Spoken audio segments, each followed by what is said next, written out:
Gostaria de convidá-lo a abrir a sua Bíblia comigo. Livro do Atos, ou dos Atos do Espírito Santo. Nós chamamos aí, batizamos Atos dos Apóstolos, mas bem da verdade é o ato, ou atos no plural, do Espírito Santo sobre a vida da igreja.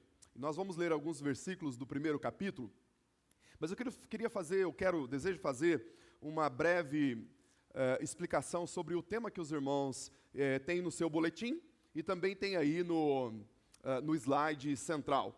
Nós costumamos colocar no nosso boletim a imagem de capa, bem como o tema, aquilo que nós vamos falar, a pregação do culto da noite. Então aparece no slide, no seu boletim, nas divulgações.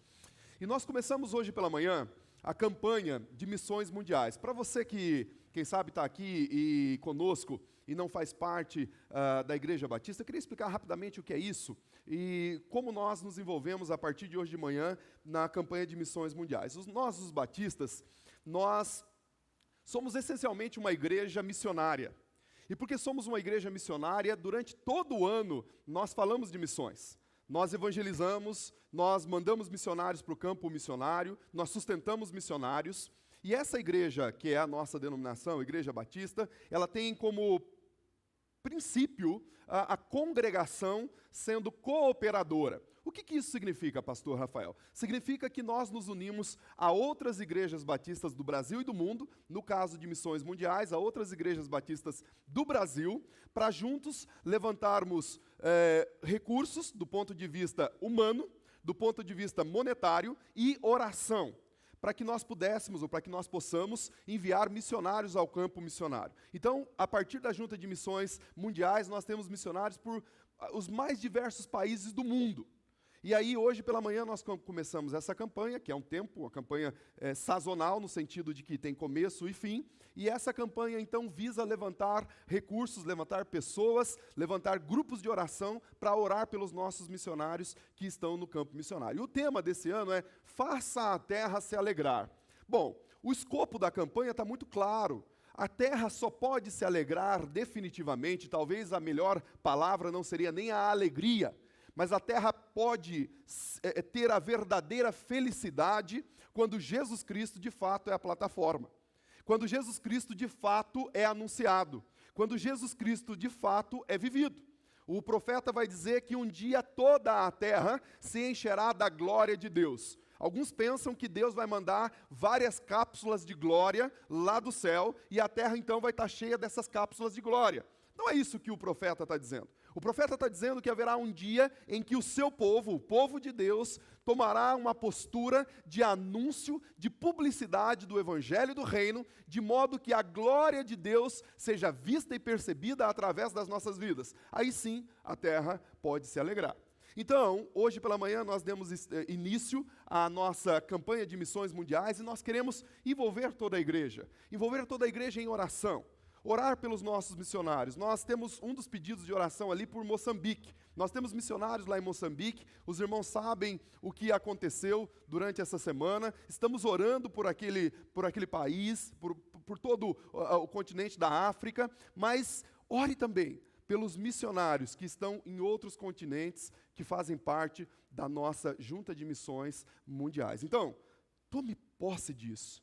Abrace isso. Contribua monetariamente, em oração, e quem sabe Deus vai te levantar para que você possa também ir ao campo missionário. Amém? Guardado isso, Atos dos Apóstolos, o capítulo 1, é muito interessante, eu quero ler do versículo 3 ao versículo 14, é muito interessante porque aqui conta a história do início da igreja cristã. Bem verdade, Jesus Cristo não fundou a igreja. Jesus Cristo, ele deixou os seus apóstolos ou seus discípulos com uma missão. E o início da igreja cristã, ele acontece aqui. E esses versículos são pivotais, são lapidares para o entendimento de qual é a missão da igreja. Para onde a igreja deve estar olhando. Para onde eu e você devemos estar olhando quando pensamos no evangelho do reino. Quando pensamos naquilo que de fato é a nossa maior missão, Para onde nós devemos estar olhando? E o versículo 3 do texto de Atos dos Apóstolos, o capítulo 1, diz assim: depois de ter sofrido, apresentou-se vivo também a eles, com muitas provas incontestáveis, aparecendo-lhes por 40 dias e falando das coisas referente ao reino de Deus. O Lucas está aqui referenciando que Jesus, depois de 40 dias, ele deu provas incontestes de que havia ressuscitado. E uma daquelas provas está lá no Evangelho de João, capítulo 20, onde Jesus diz para Tomé o seguinte: Tomé, você não está acreditando? Você não creu que de fato eu estava já no meio de vocês, agora com o corpo ressurreto? Então venha cá, coloque o dedo do meu lado vazado, veja as minhas mãos furadas pelo cravo, veja aqui, venha ver. E aí Jesus começa a dar provas, ele convive com os discípulos e assim por diante. Então, o relato aqui é Lucas falando para alguém sobre a acontecência, o que aconteceu nesses 40 dias. E aí, depois disso, o versículo 4 diz o seguinte: enquanto participavam de uma refeição com eles, ordenou-lhes que não se ausentassem de Jerusalém, mas que esperassem a promessa do Pai, a qual disse: ele de mim ouvistes. Novamente, para um pouquinho aqui. Essa promessa está no Evangelho de Lucas, no capítulo 24, no versículo 49. Jesus está numa refeição com eles, e naquele momento da refeição, ele já havia ressuscitado, no momento da refeição ele diz o seguinte: olha, ficai, pois, em Jerusalém, até que do alto vocês sejam revestidos do poder do Espírito Santo. Haverá um momento, haverá um sinal, onde o próprio Deus enviará o seu Espírito a inundar o coração de vocês, e doravante, aí sim, vocês serão minhas testemunhas. Então agora, fiquem aí em Jerusalém, fiquem aí nesse lugar de reclusão, de quietude e de busca espiritual. É isso que Jesus diz aos seus discípulos. Versículo 5. Versículo 5, porque na verdade João batizou com água, mas vós sereis batizados com o Espírito dentro de poucos dias. E os que haviam reunidos perguntaram-lhe: Senhor, é este o tempo em que restaurarás o reino para Israel?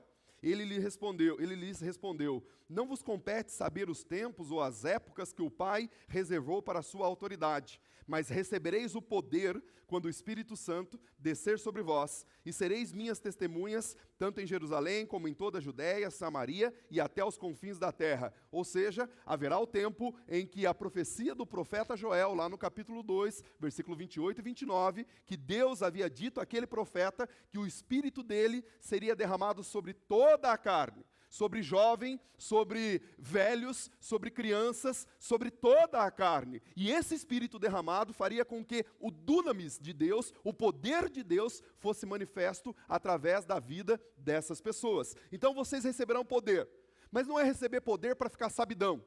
Não é receber poder para que você seja melhor do que alguém. O poder oriundo do trono de Deus é para que nós divulguemos com qualidade, competência e como uma verdadeira testemunha aquilo que Cristo fez em nossas vidas. Aquilo que foi proposto lá na cruz do Calvário, realizado e nos traz salvação. Continua a leitura. Versículo 9. Depois de dizer essas coisas, ele foi levado às alturas, enquanto eles olhavam, e uma nuvem o encobriu dos seus olhos. Estando eles com os olhos fixos no céu, enquanto ele subia, apareceram juntos deles 2 homens, vestidos de branco, que lhes disseram: homens galileus, por que estáis olhando para o céu? Este Jesus, que dentre vós foi elevado ao céu, virá do mesmo modo como viste subir. Então eles voltaram para Jerusalém, vindo do monte chamado das Oliveiras, que fica perto de Jerusalém, à distância de a caminhada de um sábado, mais ou menos 1 quilômetro. Quando chegaram à cidade, subiram ao aposento superior, onde estavam Pedro, João, Tiago, André, Felipe, Tomé, Bartolomeu, Mateus, Tiago, filho de Alfeu, Simão, o Zelote, e Judas, e filho de Tiago. E unidos todos se dedicavam à oração, juntamente com as mulheres e com Maria, mãe de Jesus, e com os irmãos dele. Feche seus olhos mais um instante. Pai Santo, dilata o nosso coração nessa noite, no que confere, no que refere-se à sua missão para cada um de nós. Pai, nós queremos, de fato, sermos agentes da tua graça, embaixadores do teu reino, servos e servas verdadeiros do Senhor. Nos ajude a extrair dessa porção da tua palavra, o teu evangelho, o pão para hoje, o alimento espiritual para a nossa vida e para a nossa existência. É no nome de Jesus que nós oramos. Amém e amém. Amém. Meus irmãos, o que está em pauta aqui nesse primeiro capítulo é algo, como já disse, muito interessante. Se os irmãos se lembram, os discípulos aqui nesse 1 mês e meio pós-morte e ressurreição de Jesus, eles têm um turbilhão de emoções. É um grande tsunami de coisas que está acontecendo aqui na vida desses discípulos. Porque durante esses 40 dias, eles viram Jesus morrer, Jesus ressuscitar, eles caminharam com Jesus, e naquele dia da morte de Jesus, talvez no coração da maioria dos discípulos, pairasse a seguinte fala: acabou os sonhos. Todos os sonhos foram terra abaixo, caíram por terra. Talvez aqueles discípulos estavam com o coração cheio de medo, aliás, estavam com o coração cheio de medo. Quando nós olhamos e lemos João capítulo 20, versículo 19, o texto bíblico vai dizer que eles estavam trancados, trancafiados, com medo dos judeus. Isto é, eles estavam com o medo de ter a mesma sorte que Jesus, o mesmo destino de Jesus. Então, esses discípulos estão passando por momentos terríveis da sua vida. Mas o fato é que depois da morte de Jesus, depois de 3 dias, eles veem Jesus redivivo. Eles veem Jesus ressuscitado. Eles veem Jesus agora com o corpo glorificado. E aquilo deveria trazer para o seu coração, ou para os seus corações, de fato, uma esperança. Uma viva esperança. Mas o fato é que essa esperança, ela veio encharcada também de desvalia. Porque, muito embora eles estavam de pé, mas continuavam cabisbaixo. Como quem diz, e agora? O que faremos da hora avante? O que faremos daqui para frente? Como vai ser a nossa vida? Como vai ser a nossa vida? E é nesse contexto que Jesus então agora aparece a eles, na última, ou pela última vez do ponto de vista físico e terreno. E Jesus aparece a eles e recobra alguns conteúdos. E os conteúdos que Jesus recobra é o seguinte: olha, enquanto vocês estiveram comigo durante esses 3 anos e meio, eu ensinei a vocês o que de fato eu quero de vocês. Eu ensinei a vocês o que de fato é a missão de vocês. Eu trouxe a vocês consolo espiritual, consolo emocional, e uma vez outra, estou fazendo. Jesus já havia feito isso lá em João capítulo 14. No primeiro versículo ele diz: não se turbe o vosso coração. Não deixe o coração de vocês ficarem aflitos, o coração de vocês ficarem turbados, cabisbaixo. Não deixe isso acontecer em vocês, porque eu estou com vocês. Então Jesus aqui, ainda nesse primeiro capítulo, ele está dando essa fala inicial. Ele está trazendo a realidade para o coração dos seus discípulos. Mas o fato é que depois de 40 dias, depois da instrução, depois de tudo que aconteceu, esses 40 dias faz com que o coração deles vai quase que se desligando de alguns conteúdos espirituais. Eles ficam com medo novamente do que pode acontecer com eles e, sobretudo, com a missão que Jesus havia conferido a esse grupo. E aí, novamente, voltamos para os versículos iniciais, Jesus dá essa palavra, orienta os seus discípulos, e acontece algo aqui muito interessante. Porque depois das palavras de Jesus dita, o que ocorre é uma cena que nós poderíamos categorizar como uma cena hollywoodiana, mas é espiritual e divina. Jesus, enquanto está falando aos seus discípulos, dando as últimas instruções, versículo 8, versículo 9, ele é elevado aos céus, ele é assunto aos céus. E aqui, irmãos, tem um conceito muito importante para nós nos dias atuais, nos dias onde teologias perniciosas têm encharcado a vida das igrejas. Nós temos aí um grupo que dizem que o que aconteceu de fato é que Jesus, ele não foi elevado ao céu de verdade. Bem da verdade, Jesus não ressuscitou. Um dos filósofos e pensadores, teólogos que defendem essa teologia, chama Rudolf Bultmann. Ele diz o seguinte: o que de fato aconteceu não foi a ressurreição de Jesus. O que de fato aconteceu foi uma esfera psicológica.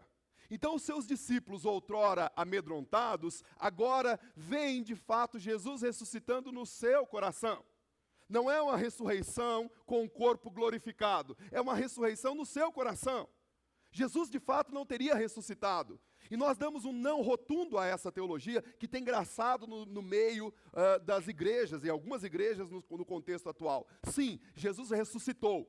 Sim, Jesus ascendeu aos céus. Sim, Jesus foi recebido na glória do Pai, à destra do Pai, como diz Hebreus capítulo 1, versículo 3. Sim, Jesus está lá intercedendo por nós, como diz Hebreus capítulo 7, versículo 25. Sim, Jesus ressuscitou. Nós precisamos ter isso com clareza de coração, verdade de coração. E aí, o que ocorre é que, nessa ascensão, os discípulos ficam catatônicos, há uma catalepsia espiritual, eles ficam extasiados, olhando. E eles não conseguem nem se mexer, porque é uma cena fora de realidade. O véu da matéria se rompe. A lei da gravidade não tem mais efeito sobre Jesus, ele vai subindo. E os discípulos estão ali olhando. E eles não conseguem sair daquela realidade, estão apenas olhando. E o fato é que esses dois homens, vestidos de branco, e nós entendemos esses dois anjos, eles se apresentam aos discípulos e dá uma leve repreensão. E diz o seguinte: por que vocês estão olhando para lá? Por que vocês estão afixados com os olhos lá? Como quem diz, estamos com medo dele não mais voltar. Saibam de uma coisa, esse que está subindo agora é o mesmo que logo voltará. Aliás, essa é a plataforma de Apocalipse capítulo 22, versículo 20.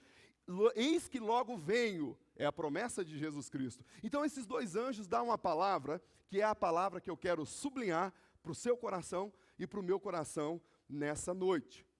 Aonde está o seu olhar? O que chama a tua atenção? O que chama o foco principal da sua existência? Para onde você está olhando? Porque esses discípulos, eles pararam e plasmaram num olhar que era maravilhoso, mavioso.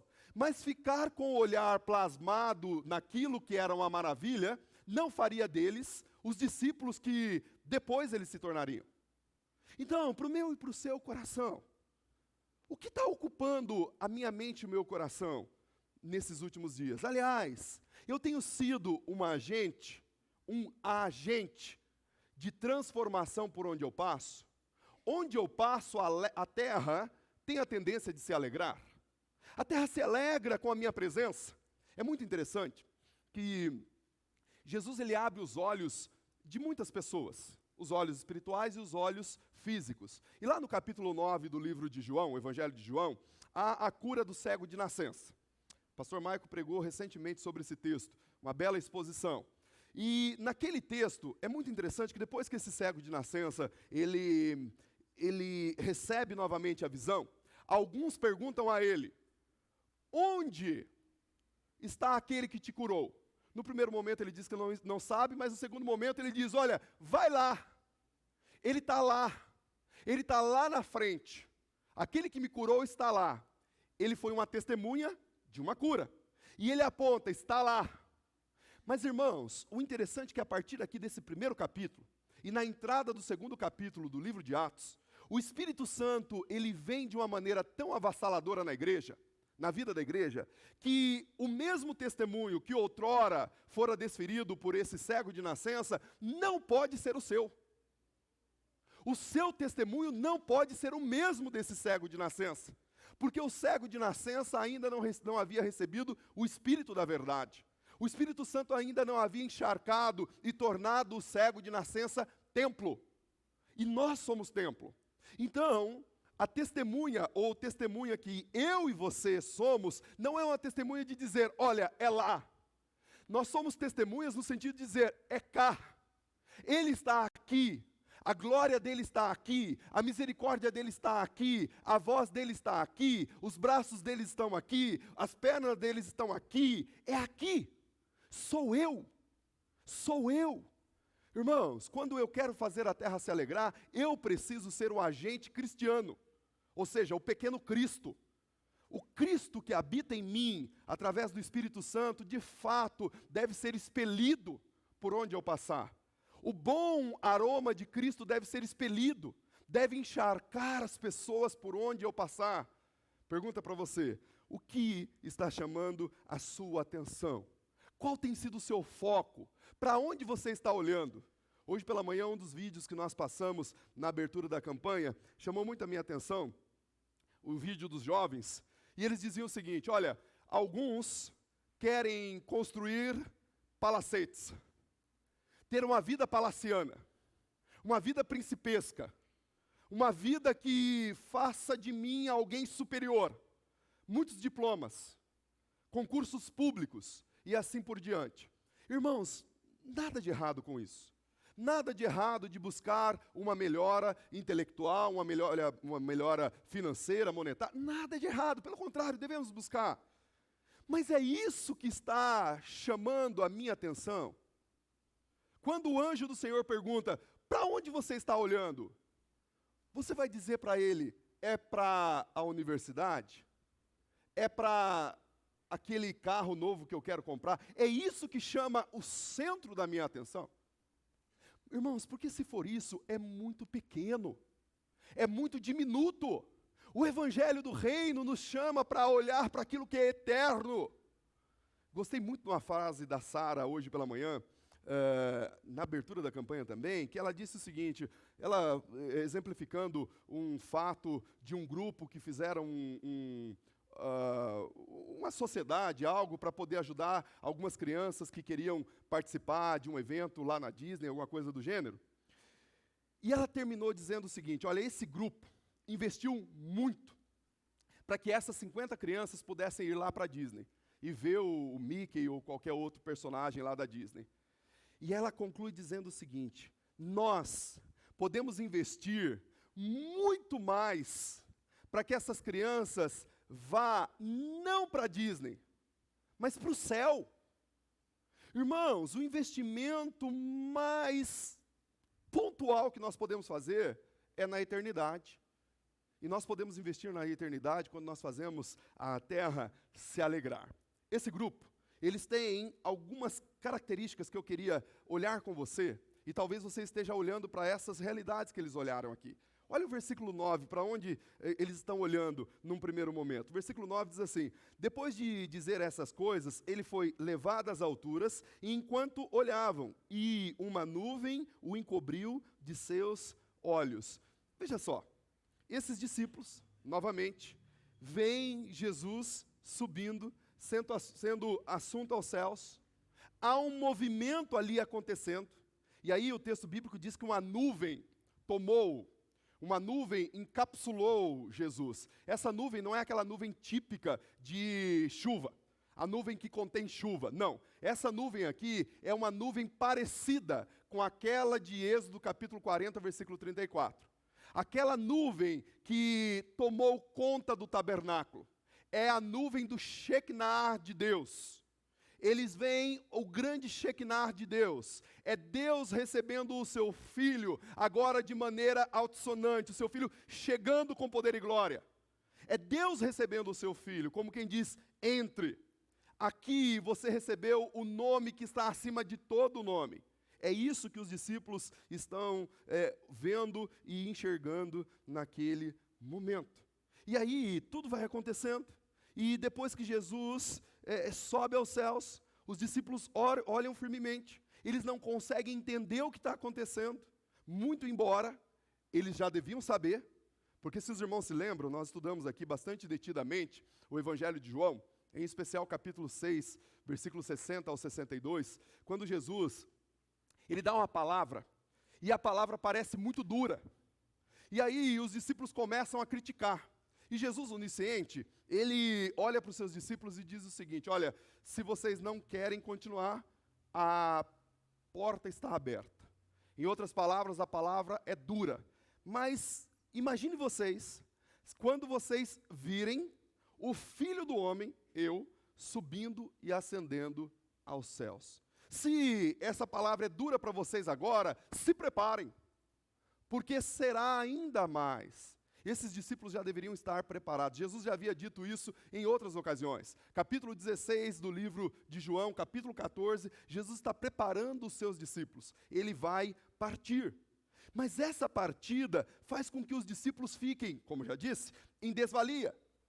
Porque o que eles pensam? Ora, como nós vamos fazer? Durante 3 anos e meio, quando nós saímos sozinhos, ele estava esperando na chegada. Ele que designava o que nós iríamos fazer.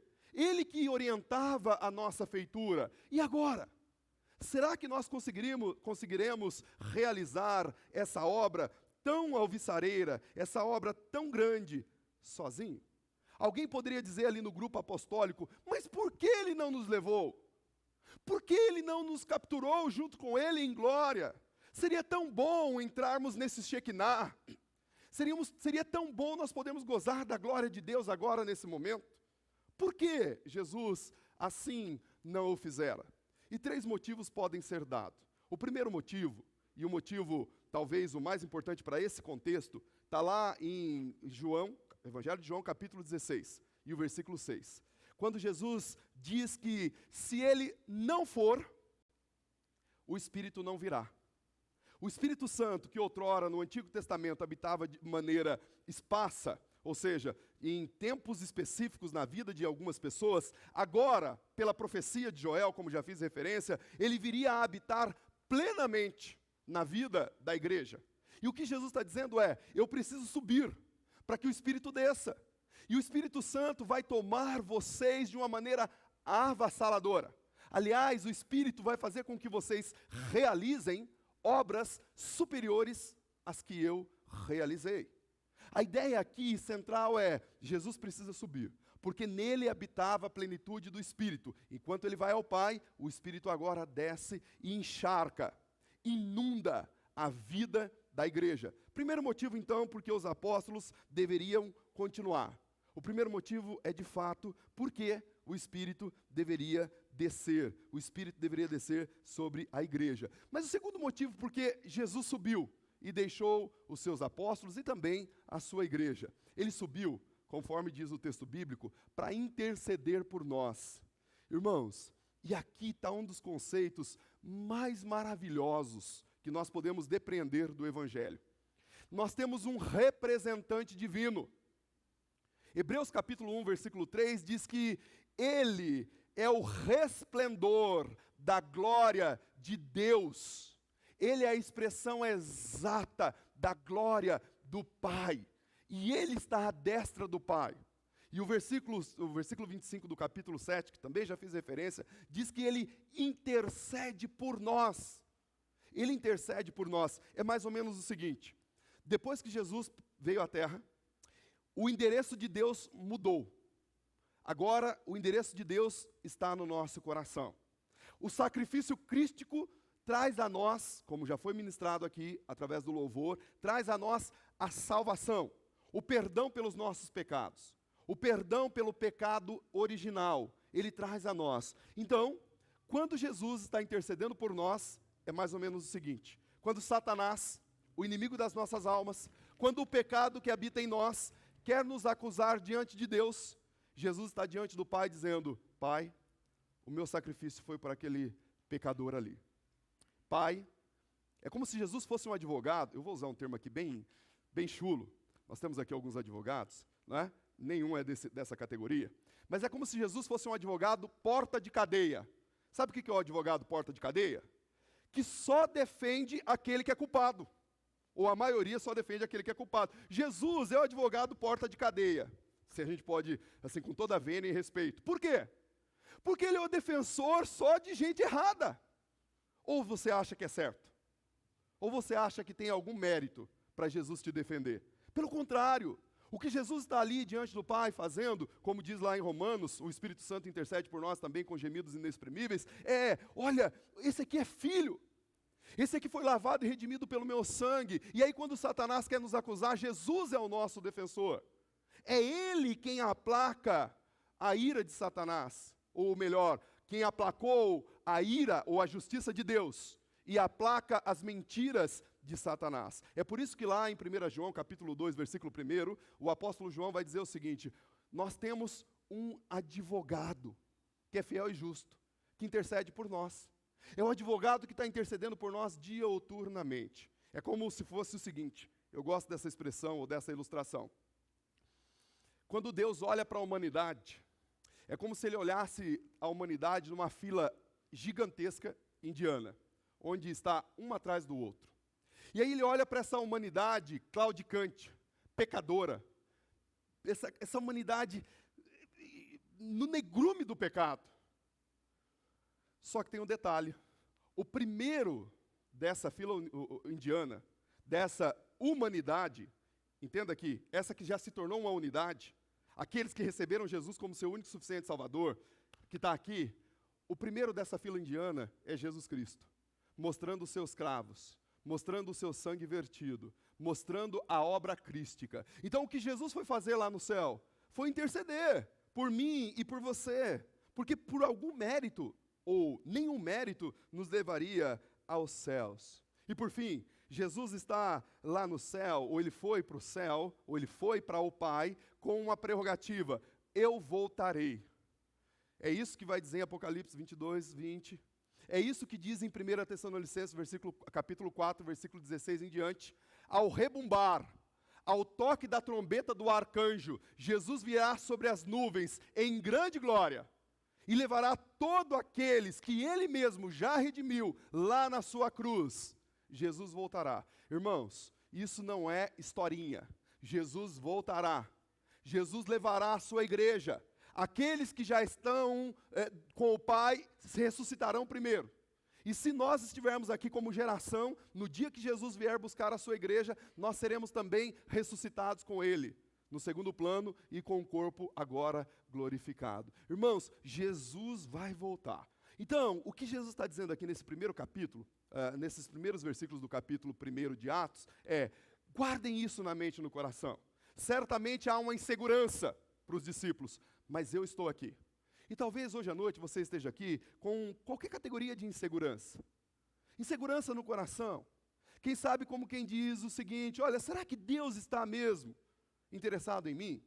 Será que Jesus Cristo é o Senhor mesmo, assim como esse pastor está dizendo? Assim como essa igreja prega? E aí o texto bíblico assevera de maneira contundente: sim, Jesus Cristo me ama. Sim, Jesus Cristo irá voltar. O futuro deles, versículos 6 e 7, é um futuro inseguro. É um futuro confuso. Porque quando você lê esses dois versículos é muito interessante. Há uma confusão.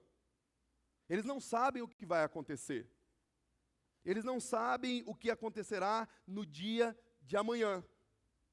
Mas aí eu olho e me lembro do Salmo 37, versículo 23, Provérbios 16, versículo 9, que diz que o amanhã, o meu amanhã, o seu amanhã já está firmado no Senhor.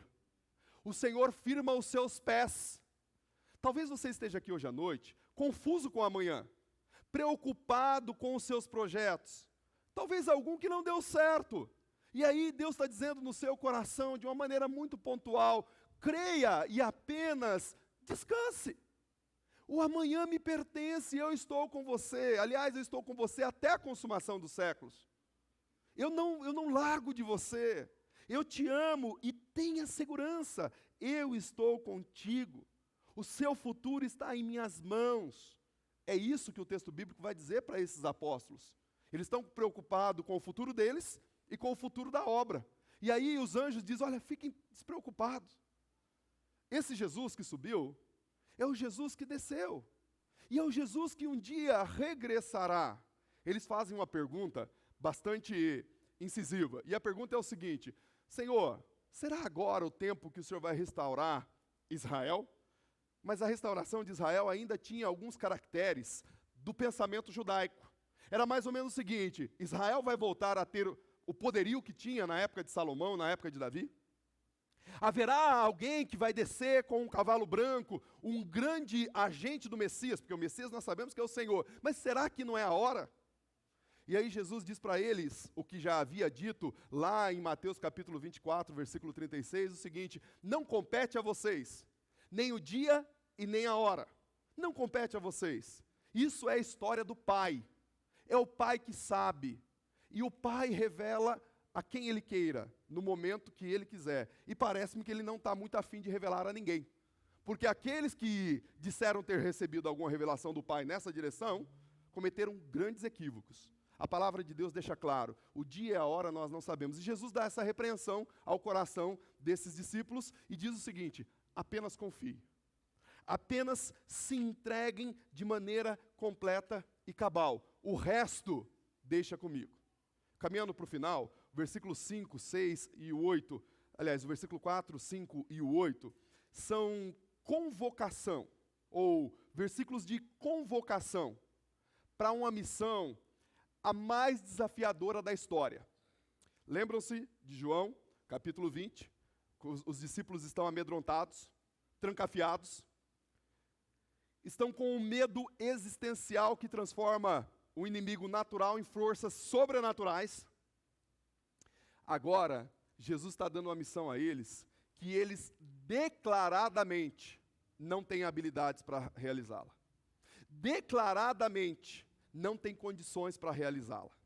E a missão é ser testemunha. Testemunha nós somos daquilo que de fato presenciamos, que aconteceu conosco, que aconteceu em nós. E o que Jesus está dizendo é: vocês serão minhas testemunhas.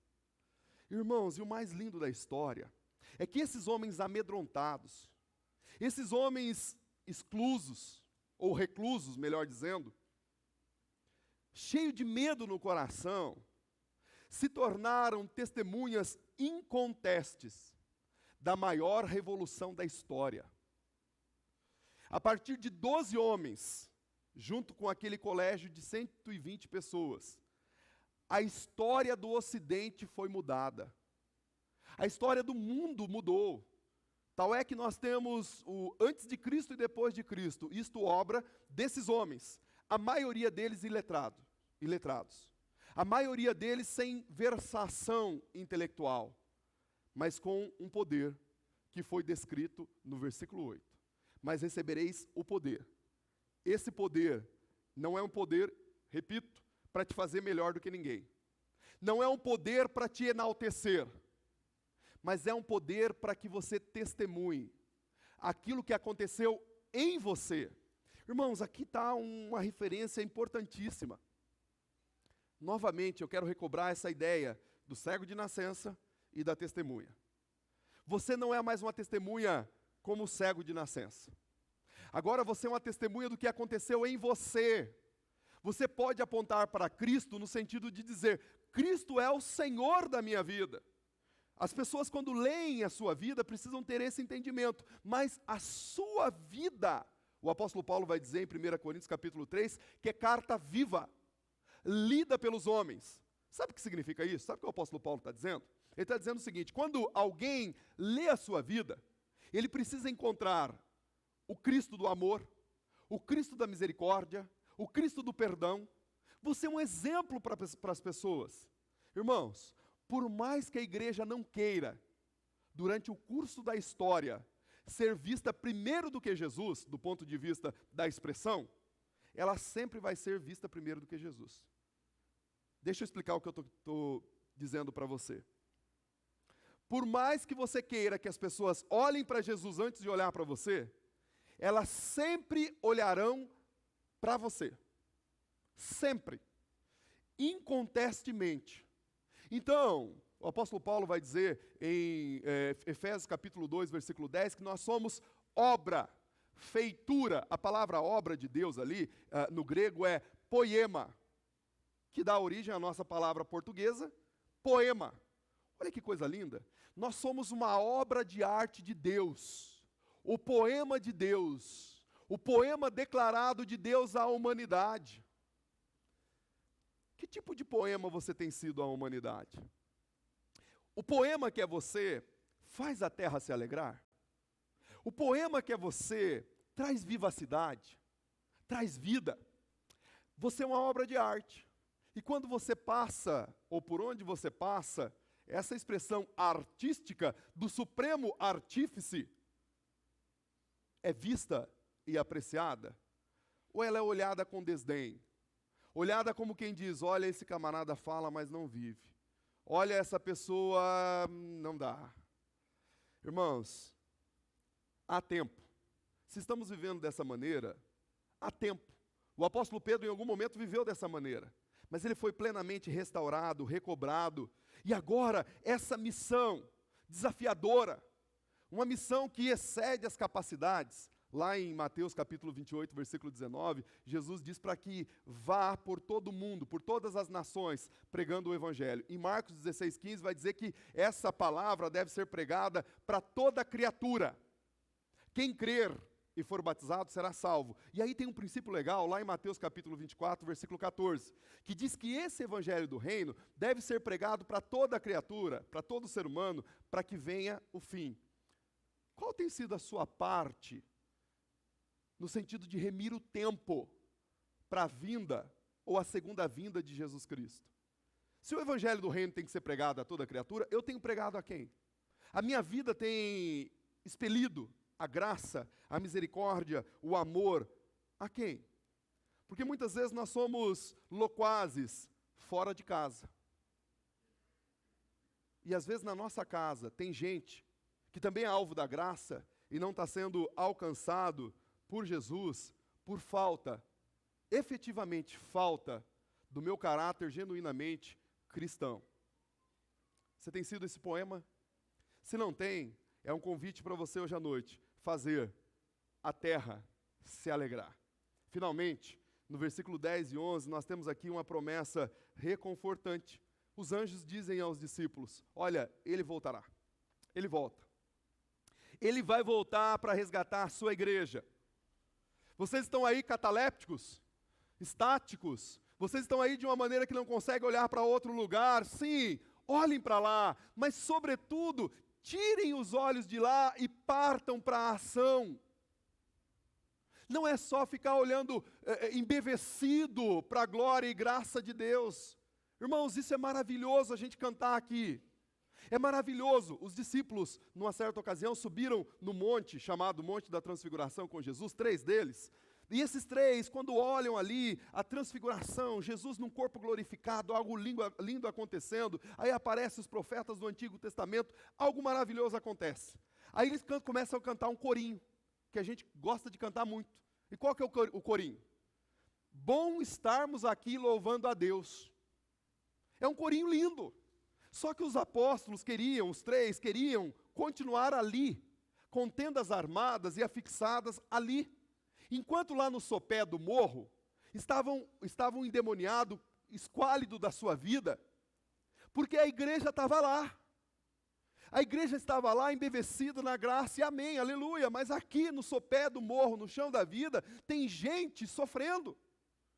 Tem gente que o olhar de Jesus capturou lá em Mateus capítulo 9, versículo 35 a 37, aflita, cansada, sobrecarregada, como ovelha sem pastor. E nós estamos lá no monte, querendo, bom estarmos aqui. É lindo estarmos aqui. É muito bom de fato estarmos aqui, irmãos. Mas o acolá é muito importante também. Onde você passa, você precisa expressar o amor de Cristo. Então veja só, esse espaço nosso aqui, de culto, ele é maravilhoso, mas ele deve ser o nosso QG, o nosso quartel-general, o lugar onde nós chegamos para receber conteúdos alvissareiros, para edificação, para adorar a Deus, para celebrar coletivamente, mas ele não deve ser o meu único recôndito de adoração. Porque aqui todo mundo é crente, a maioria que é. Inclusive tem cacuete de crente. Não é? A gente chega e fala assim, às vezes um não cristão lá na rua, ou alguém que vem nos visitar, talvez você esteja aqui hoje, aí o camarada chega e usa os cacuetes. Não é? Da glória. E os cacuetes que faz todo sentido, amém. Mas não pode ser só cacuete. Precisa ser uma expressão da verdade. E a minha verdade precisa ser expressa lá fora também. Então hoje pela manhã nós tivemos um desafio aqui. Flávio desafiando, as mulheres desafiando, as crianças desafiando. Nós precisamos ser desafiados a levar o Evangelho, assim como os apóstolos foram. E tem aqui uma palavra confortante. Ele voltará. Ele vai voltar. E ele vai resgatar a sua igreja. Como você está como igreja? Como você está como corpo de Cristo? Faço 3 perguntas, caminhando efetivamente para a conclusão, ultimando a minha reflexão, e na seguida vamos cantar a última canção.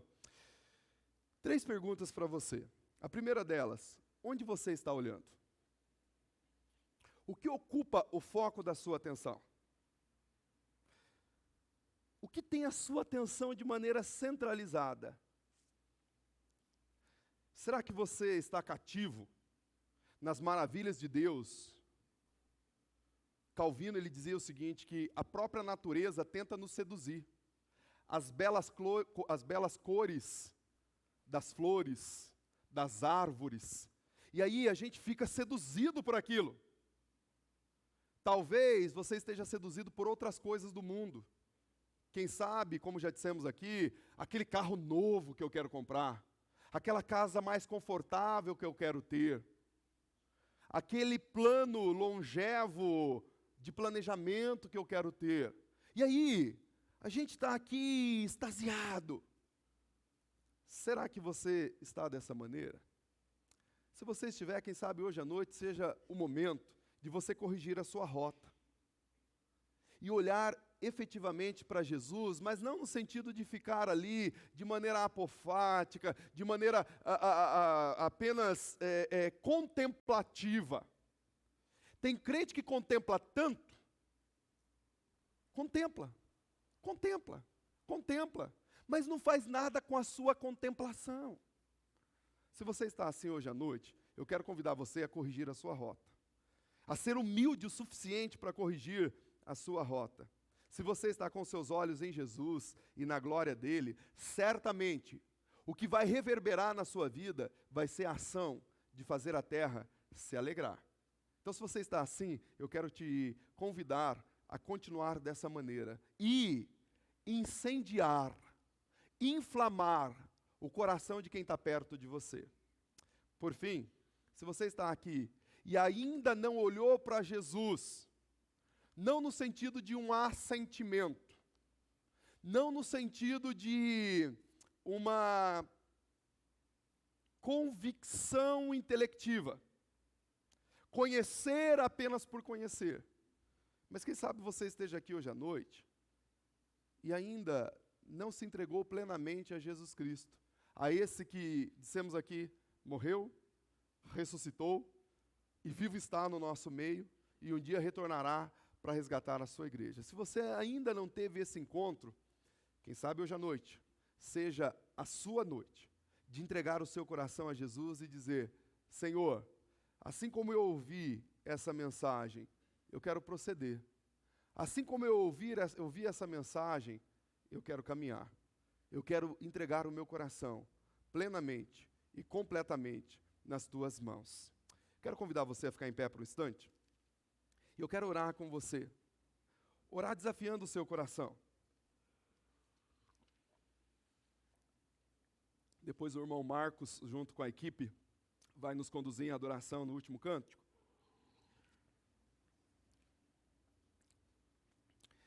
Mas eu quero desafiar você, nesse momento, com base nessas perguntas. E eu gostaria que você fechasse os seus olhos por um instante. E avaliasse, com os olhos fechados, para onde você está olhando? O que você está olhando? O que é o alvo para você? Qual é o seu objetivo central? É ganhar mais e mais dinheiro? É se tornar mais e mais reconhecido? É ter mais e mais diplomas? É ter mais e mais conforto? É isso? Se for, eu gostaria que de fato você pudesse olhar de verdade no seu coração e pensar na sua vida, diante de tudo isso que Deus já está te dando, será que não há espaço verdadeiro, real, para você expressar a graça, a misericórdia, a bênção, para essa pessoa que está do seu lado, ali no seu escritório, do lado da sua mesa, para aquela pessoa que está do lado do seu muro, do lado do seu apartamento, do lado do seu quarto, expressar essa graça, essa misericórdia. Eu quero desafiar você a sair desse orgulho existencial de que, como quem diz, eu já estou salvo, estou satisfeito, está tudo muito bom, está tranquilo para mim, está tranquilo, está tudo favorável. Irmão, a nossa missão é fazer a terra se alegrar, e nós fazemos a terra se alegrar, cantando e falando de Jesus, do seu amor e da sua graça. Pai Santo, eu quero colocar o meu coração diante do teu altar nesse momento. E ao mesmo tempo eu quero interceder juntamente pelos meus irmãos. Eu tenho certeza que hoje à noite, a partir da leitura da tua palavra, nós temos desafios lançados. Desafios, ó Pai, que nos leva para uma realidade espiritual. E essa realidade é a realidade de serviço. Os seus discípulos, quando entenderam que mais importante que a vida era amar ao Senhor e testemunhar da sua obra, nada e ninguém pôde impedi-los. E, ó Pai, nas nossas vidas, assim também, nos ajuda a entender que não há nada mais importante do que o Senhor, não há nada mais importante do que falar do teu amor, da tua graça, do que o Senhor fez em mim, do que o Senhor fez em nós. Ajuda-nos, Senhor, a sermos de fato testemunhas verdadeiras com a nossa vida, que é o mais importante. Habita em nós, gera em nós esse desafio verdadeiro, e que cada um de nós possamos, de fato, entender essa missão e esse desafio, e acatar e segui-lo, em nome de Jesus. Amém.